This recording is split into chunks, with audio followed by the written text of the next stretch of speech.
Jangan lupa like, komen, dan subscribe channel YouTube TVRI Bengkulu dan nyalakan lonceng notifikasinya.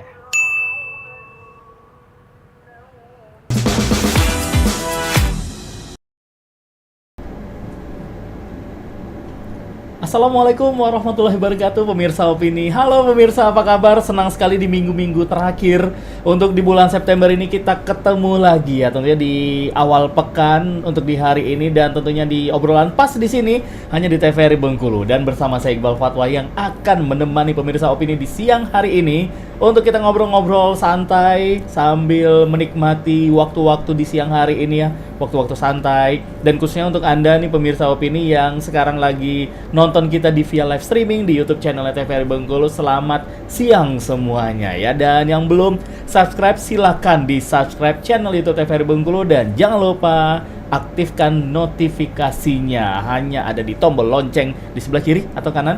Silakan lihat di gadgetnya masing-masing.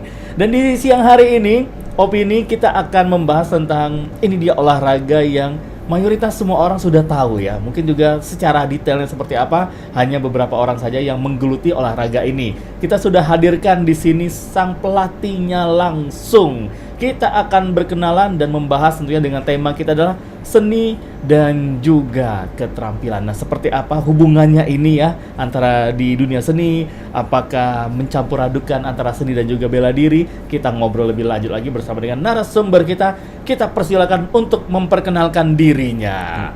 Baik, Selamat Bang. pagi. Pagi sih ya, Bang. Ini kalau dipanggilnya adalah Andre. Andra, Bang? Andra. Iya. Nama lengkapnya Andra? Nama lengkap saya Fieri Muhammad Andra. Fieri Muhammad Andra. Benar. Oh, oke deh, ini dia Fieri Muhammad Andra adalah seorang pelatih bela diri taekwondo, Andra ya. Iya, benar, Bang. Wih, luar biasa sekali. Tapi bukan hanya taekwondo, kalau saya lihat di biografinya ada juga bela diri yang lain, Andra ya. Kalau dari kecil itu sebenarnya bukan bela diri, Bang. Kalau awalnya kebetulan ayah kan dari keluarga ada darah seni. Kebetulan ayah juga termasuk istilahnya kalau di sekarang di DOL itu sebagai maestro.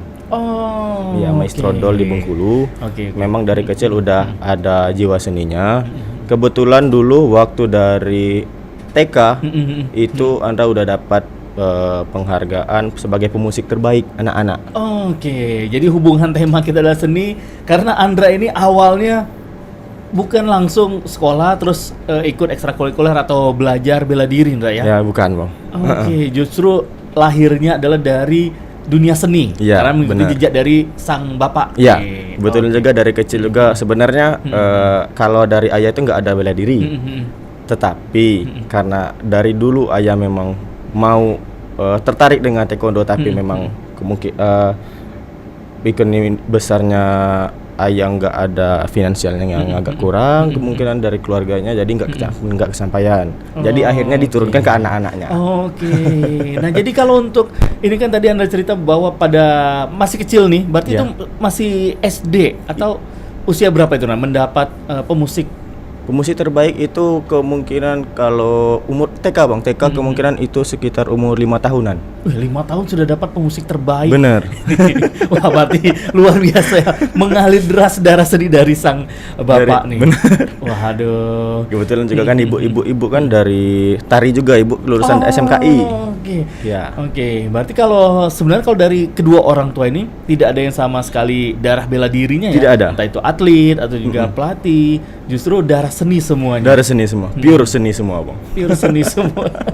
Dan Andra ini kenapa bisa menjadi sekarang sudah pelatih nih? Otomatis sebelumnya atlet juga, Andra ya? Iya, benar. Nah, kok bisa langsung ke taekwondo bela diri? Kenapa tidak diteruskan untuk di seninya, Andra? Sebenarnya seni sama taekwondo masih seiring berjalan, Bang. Oh, oke, masih tetap aktif sampai tetap sekarang aktif ya? sampai sekarang. Sekarang kan kalau dari dulu sebenarnya ayah udah punya sanggar. Oke. Sanggar seni namanya Arastra. Itu sekarang yang lebih menjalankan itu sekarang Andra, karena Oh. kalau linknya tetap dari ayah, tapi sekarang ayah udah ngasih tanggung jawabnya ke Andra, semua yang Oke. jalaninnya Andra walaupun gimana. Tapi yang taekwondo juga tetap berjalan. Oke, jadi tetap berjalan keduanya ini tetap Iya, berjalan. benar. Aduh, berarti mengkombinasikan antara dari passionnya Andra di bela diri, terus juga dari memang apa ya hobi juga, terus juga turun temurun warisan Iya. dari orang tua darah seninya itu. Berarti kalau untuk secara sanggarnya ini dari orang tua sekarang backup dari belakang aja nih. Iya, backup dari belakang. Sebagai seorang penasehat dia gitu. Secara keseluruhan Andra semua yang menghandle gitu. Nah. Iya, benar, Bang. Oke, ini sanggarnya apa tadi namanya? Arastra, Bang. Arastra. Kalau dulu yang orang Bengkulu tahu itu Sanggar Mayang Sari. Oh, Mayang Sari. Oke, Iya. oke. Zaman saya sekolah tahu tuh. Terus juga pada saat kuliah awal-awal juga dengar tuh Mayang Sari, sering dengar, sering ikut kompetisi, sering Iya. menang juga. Terus sekarang udah berubah namanya Arastra. Arastra. Oke, lokasi ada di mana? Masih di tempat lama berarti enggak? Udah nggak lagi, Bang. Kalau dulu kan dari istilah di Tebet kalau nggak Tebek kalau nggak salah Tebek, kita. iya. Tebek kan. Orang Bengkulu tahu Tebek. Tahunya Tebek. Pindahnya ke Taman Budaya. Oh, oke di Taman Budaya. Ya, berarti tapi sekarang. semenjak kemarin sempat agak sekitar berapa tahun ya di Taman Budaya. Udah agak lama lah, tapi Taman Budaya mau direnovasi kan. Jadi akhirnya kita beralihnya ke rumah. Oh, Ke rumah masing-masing. Oke, jadi seperti itu. Jadi yang mau alternatif nih untuk mengajarkan anak-anaknya untuk dunia seni bisa langsung ke Arastra. Iya, ya. Berarti ada sosial media juga. Sosial medianya ada.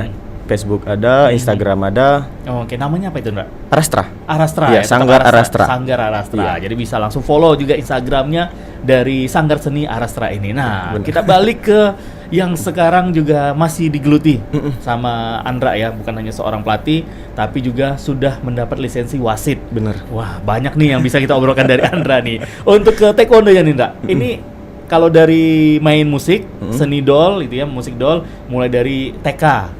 Ya, dari TK. Kalau Bahkan mungkin taekwondo saya dari dalam kandungan sudah sering dengar ya. Kalau musik dol ya. Bener. Oke. Tapi fokusnya untuk di taekwondo ini semenjak kapan nih, Ndra? Kalau taekwondo Mulainya Andra pertama mulai kali? pertama kali itu kelas 3 SD. Oh, 3 SD. Iya, Oke. latihannya dulu di kantor PLN.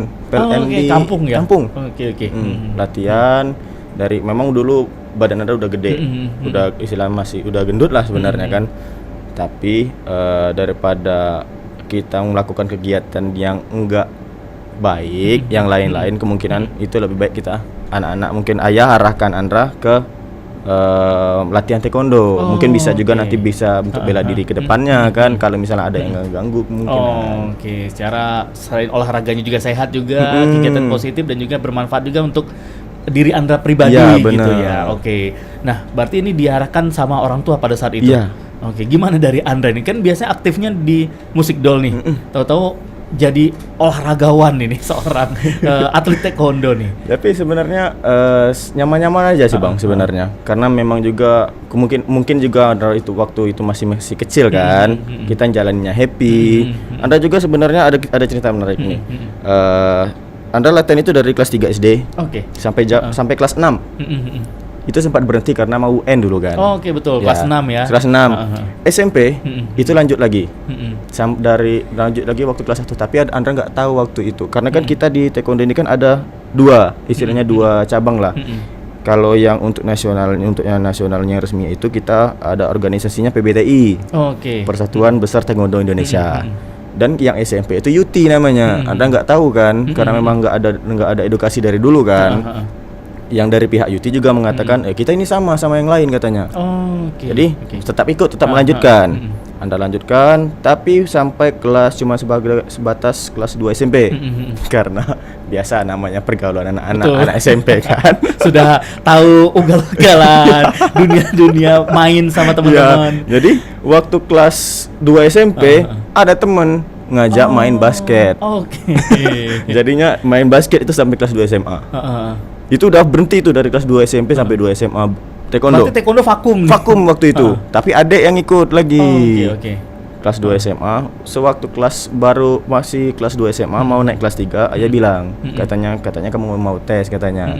Karena kalau mau tes itu paling nggak ada sertifikat bela diri. Oke. Dan juga kalau misalnya kamu ada kemampuan, ya namanya kita olahraga berkelompok, kalau misalnya kita jago sendiri, teman yang nggak jago kan percuma kata.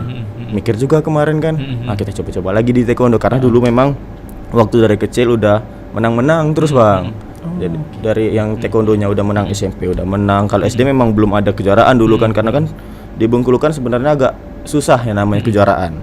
Kalau dulu itu 1 tahun 2 kali itu tuh istilah kita orang Bengkulu udah jago bener kejuaraannya.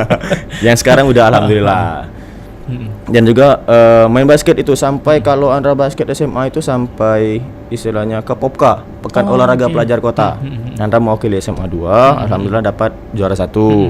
Nah, sebenarnya kan sudah Popka itu kan ada bantu loncatan lagi untuk ke Popda. Nah, waktu mau seleksi Popda Andra keluar. Oh, oke. Karena disuruh taekwondo lagi kan. Tapi yang keluar alhamdulillahnya Andra dapat di Prapon. Oh, Lolos oke. Prapon. Jadi ada hikmahnya Ada berarti ya. hikmahnya. Membatalkan diri untuk ikut Popda. Jadi balik lagi ke taekwondo malah lulus ke Prapon. Iya, Gitu. kalau sekarang istilah itu tuh BK PON, Bang. Babak kualifikasi babak PON. kualifikasi Iya. PON. Oke, seleksi untuk nanti ikut PON-nya. Iya, bener. Oke, wah luar biasa sekali, banyak sekali nih ya. Main dol iya, terus juga taekwondo, basket juga. Iya. Dan akhirnya balik lagi tetap ke taekwondo lagi. Iya, nih. tetap ke taekwondo. Oke, nah untuk pada saat awal nih, Ndra, Anda diajak untuk latihan taekwondo, kan kita tahu ya, yang namanya bela diri itu pasti beradu fisik. Iya, benar. Oke, beda mungkin sama kalau main basket kan mungkin hanya body charge aja Iya, body charge. gitu. Nah, kalau bela diri ini memang benar-benar pukul-pukulan nih. Iya, benar. Nah, ada rasa takut nggak, Ndra, awal-awal pada saat wah ini bener nih saya ikut taekwondo nih gitu. Kalau untuk sewaktu kita di ringnya bang, di istilahnya di matrasnya, kalau rasa takut itu sebenarnya kita kan manusiawi semua bang, pasti ada rasa takut. Tetapi bagaimana kita melawan rasa takut kita itu sendiri kan? Kalau misalnya kita berlarut-larut dengan rasa takut ya nggak akan bisa bakalan jadi atlet yang beneran sebenarnya. Oke, betul. Oke, jadi di awal itu nggak ada sama sekali ini pada saat terjun ke menetapkan diri menjadi seorang atlet taekwondo. Wah, ini saya mau jadi atlet taekwondo nih, otomatis harus memang benar-benar pukul-pukulan nih, otomatis yang terburuknya adalah cedera. Iya, benar. Entah itu robek pelipis dan yang lain. Kalau taekwondo sebenarnya kalau untuk robek-robek muka mungkin agak kurang bang. Tetapi kaki biasanya yang sering bengkak-bengkak. Karena dia fokusnya di Fokus kaki, ke Ndra, ya, kaki, kalau biasanya taekwondo. memar-memar kakinya bang. Oke. Walaupun udah pakai pelindung. Karena taekwondo kan memang udah full proteksi semua Betul, kan.